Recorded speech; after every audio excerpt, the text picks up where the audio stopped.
Merhaba, bugünkü sohbetimize hoş geldin. Elimize ulaştırdığın şu kaynaklar, yani teknolojiyle restore edilmiş 1950'ler İstanbul'u görüntülere gerçekten büyüleyici. Kesinlikle. Sanki bir zaman kapsülünden çıkmış gibi, değil mi? Tam olarak öyle, adeta bir hediye. Biz de bugün bu hediyeyi birlikte açalım diyorum. Şöyle bir 70 yıl öncesine, zamanın sanki daha zarif aktığı o yıllara gidelim. Bu yolculuk aslında sadece eski fotoğraflara bakıp iç geçirmekten çok daha fazlası. Bu görüntüler birer belge niteliğinde. Bir şehrin ruhunun, kimliğinin nasıl değiştiğini, hangi estetik anlayışını geride bıraktığımızı çok somut bir şekilde gösteriyor. O dönemin ruhunu, hani o meşhur İstanbul Efendisi kavramının ardında yatan sosyal dokuyu anlamaya çalışacağız. O yüzden sorumuz şu: bu capcanlı hale getirilen geçmiş, bize bugün unuttuğumuz neleri fısıldıyor? Güzel soru. O fısıltılara kulak verelim o zaman. Peki, o zaman ilk olarak şehrin genel temposundan, o havasından başlayalım istersen. Görüntülere ilk baktığımda beni çarpan şey, evet bir hareketlilik var ama bugünkü gibi sinir bozan bir kaos değil bu. Değil, kesinlikle değil. Bir ahenk var. Sanki her şey tıkır tıkır işliyor. Kendi içinde bir düzeni var. Evet, şehir adeta sakin bir ritimle nefes alıp veriyor gibi. Ve o ritmin temposunu belirleyen ana enstrüman da şüphesiz yolların üzerindeydi. O dönemde yolların tartışmasız bir hakimi var. Emektar tramvaylar. Ah, evet. O çelik vagonlar şehrin atar damarları gibi. Bir uçtan bir uca insan taşıyor. Çanlarının sesi, düşünsene, o dönemin İstanbul'unun fon müziği adeta. Görüntülerde renklerini hayal etmek hiç zor değil. O kırmızı, beyaz ya da yeşil hallerini. Evet, şehrin dokusunun ne kadar önemli bir parçası oldukları o kadar belli ki. Ama caddelerde sadece o zarif tramvaylar yok. Benim dikkatimi çeken bir diğer unsur da otomobiller. Sanki küçük birer gemi gibiler. Devasa, parlak ve çok şıklar. Nedir bunlar? Onlar dönemin yıldızları. Geniş kasalı, krom detayları güneşte ayna gibi parlayan Amerikan arabaları. Chevrolet'ler, Ford'lar. Aynen öyle. Bu arabalar sadece bir ulaşım aracı değil, aynı zamanda İkinci Dünya Savaşı sonrası dönemin refah rüyasının bir sembolü. Trafiğin henüz İstanbul'u bir esir gibi ele geçirmediği, yolların bu devasa güzelliklere ait olduğu bir dönem. Burada kaynakta ilginç bir detay var. Motor gürültüsü için mekanik bir senfoni deniyor. Bu ifade çok hoşuma gitti. Çünkü bugün şehirdeki sesler için senfoni değil, olsa olsa gürültü deriz. Çok önemli bir nokta bu. Sadece görsel değil, işitsel bir ahengi de kaybettiğimizi gösteriyor. Düşünsene, sirenler, kornalar yerine tramvay çanları ve tok motor seslerinden oluşan bir şehir müziği. Tek başına hayat kalitesini ne kadar etkiler? Kesinlikle. Peki bu senfoninin çaldığı caddelerin kenarında, yani kaldırımlarda kimler yürüyor? Asıl büyüleyici hikaye orada başlıyor bence. Evet, orası bambaşka bir dünya. İnsanların duruşu, yürüyüşü bile farklı. Sanki herkes bir davete gidiyor gibi özenli. Hah, evet. Pijamayla ya da eşofmanla sokağa fırlama fikri o dönem için bir bilim kurgu senaryosu gibi kalırdı herhalde. Kesinlikle. Çünkü sokak, evin bir uzantısı ya da aceleyle geçip gidilen bir koridor değil. Başlı başına bir kamusal sahne. Ve herkes o sahnede rolünün hakkını vermekle yükümlü hissediyor kendini. Bu da giyime kuşama yansıyor doğal olarak. Elbette. Mesela erkeklere bakalım, neredeyse hepsinin başında fötür şapka var. Üzerlerinde jilet gibi ütülenmiş kumaş pantolonlar, tam oturan ceketler. Bir beyefendilik üniforması gibi adeta. Tam olarak bu tabir kullanılıyor. Peki bu bir tür sosyal baskı yaratıyor muydu sence? Yani bu şıklık bir tercih miydi yoksa uymak zorunda hissettiğin bir kural mıydı? Çok yerinde bir soru. Bunu doğrudan bir baskı olarak tanımlamak belki doğru olmaz ama şunu hissediyoruz. Kamusal alan o kadar ciddiye alınıyordu ki özensiz olmak toplumsal bir kuralı ihlal etmek gibiydi. Anladım. Yani evet, bir tatlı zorunluluktan bahsedebiliriz. O dönemin insanı için bu bir yük değil, medeni olmanın bir gereğiydi. Kadınların zarafeti ise gerçekten dillere destan. O döpiyesler, yani etek ceket takımlar Eldivenler, küçük çantalar. ve tabii kuaförden yeni çıkmış gibi duran o özenli saçlar. Her biri bir moda dergisinden fırlamış gibi. Ama yürüyüşlerinde bile bir telaş yok. Bu da çok dikkat çekici. Evet, o telaşsızlık. İşte o telaşsızlık bütün bu şıklığın ardındaki anahtar kelimeyi bize veriyor. Temaşa kültürü. Temaşa kültürü. Yani insanlar bir yerden bir yere yetişme derdinde değil. Şehri izliyorlar, vitrinlere bakıyorlar, durup birbirleriyle selamlaşıyorlar. Zamanla ve mekanla kurdukları ilişki çok daha sakin, çok daha bilinçli. Zaman onları yönetmiyor, onlar zamanı yaşıyor.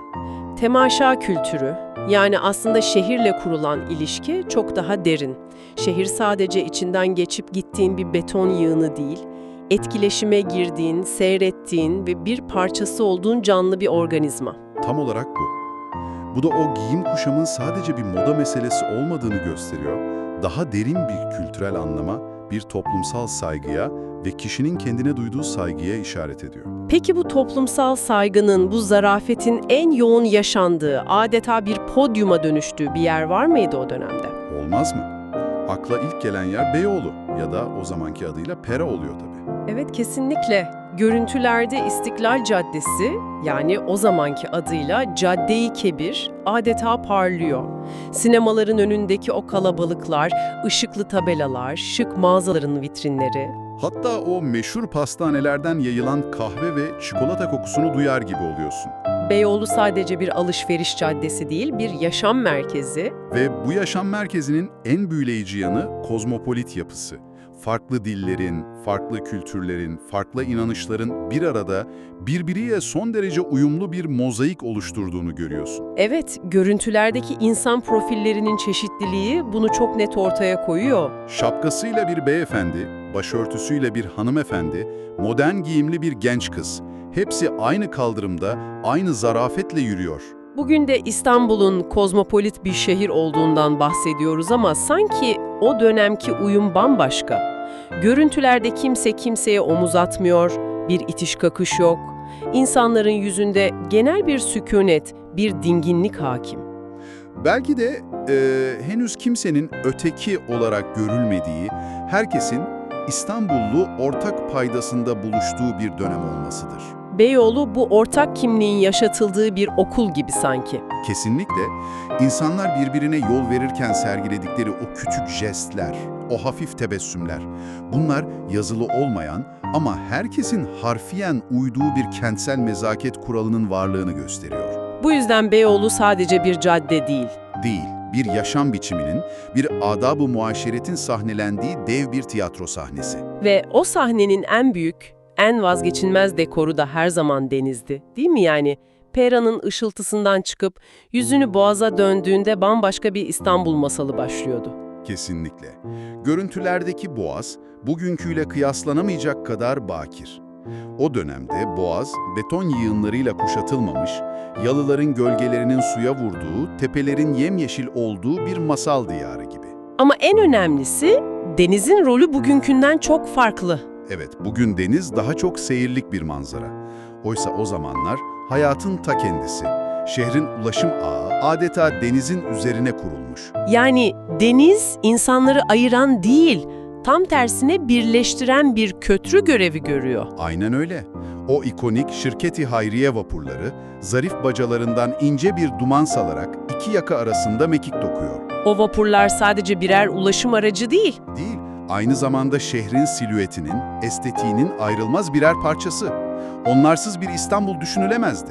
Eminönü, Karaköy, görüntülerdeki insan seli, o kalabalığın içindeki balıkçılar, seyyar satıcılar, hepsi o büyük tablonun vazgeçilmez birer fırça darbesi gibi. Çok güzel bir özet.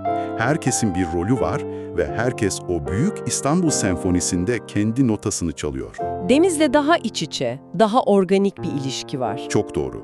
İnsanlar denize sadece bakmıyor, denizi yaşıyor. Bu, şehrin coğrafyasıyla kurulan saygılı ve uyumlu bir ilişkinin de en güzel göstergesi aslında. Peki tüm bu görüntüler, tüm bu anlattıklarımız ne anlama geliyor? Bu kareler akıp giderken insanın içinde gerçekten de tarifi zor bir nostalji duygusu uyanıyor. Evet, hiç yaşamadığımız bir döneme karşı tuhaf bir özlem. Aynen. Sence biz neyi özlüyoruz aslında? Binaları mı, o güzelim arabaları mı? Bence bu özlem aslında yitirilen değerlere yönelik. Özlediğimiz şey somut olarak o binalar ya da fötür şapkalar değil, onların temsil ettiği zihniyet. Yani Yani nezaket, estetik kaygısı ve insani ritim. Bu görüntüler bize aslında kaybolmuş bir yaşam felsefesini belgeliyor. Her şeyin bir adabı, bir estetiği olduğu bir felsefe bu. Yani aslında o jilet gibi pantolonun temsil ettiği şey sadece bir kıyafet değil, kamusal alana ve diğer insanlara duyulan bir saygının ifadesi. Tam olarak bu. Tramvayın yavaş ritmi de sadece bir ulaşım şekli değil, hayatı daha sindirerek yaşama biçimi. Sanırım bu yüzden bu görüntüler bu kadar etkileyici geliyor. Kesinlikle. Kaybettiğimiz şeyin ne olduğunu yüzümüze vuruyor. Estetik kaygının hayatın her alanına sindiği ve en önemlisi insanların birbirine karşı daha düşünceli, daha nazik olduğu bir toplumsal düzeni hatırlatıyor. Hızın ve verimliliğin her şeyin önüne geçtiği günümüz dünyasında unuttuğumuz değerleri. Aynen öyle. Galiba bize düşen de bu geçmiş zaman güzelliğine sadece hayranlıkla ya da nostaljiyle bakmak değil, buna saygıyla yaklaşmak ve o zarafetten, o sükunetten bugüne kendi koşturmacalı hayatımıza bir nebze olsun ilham taşıyabilmek. Kesinlikle.